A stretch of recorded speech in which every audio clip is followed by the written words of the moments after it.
واقعا افسردگی خوب میشه یا فقط یاد میگیریم که باهاش زندگی کنیم؟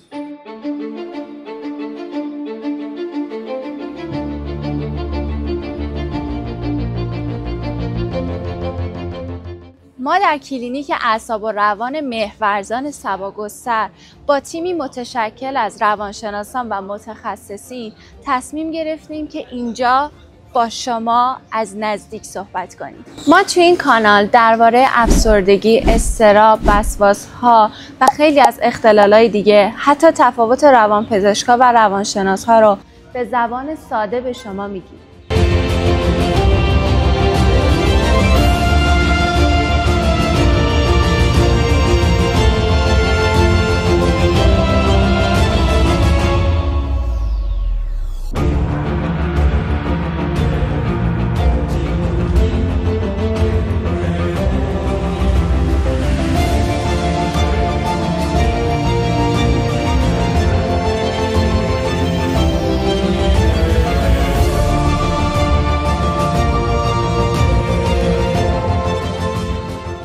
اگه برات مهمه که ذهنتو بهتر بشناسی و به خودت و به عزیزانت بیشتر و بهتر بتونی کمک بکنی، این کانال مخصوص توه. پس سابسکرایب یادت نره.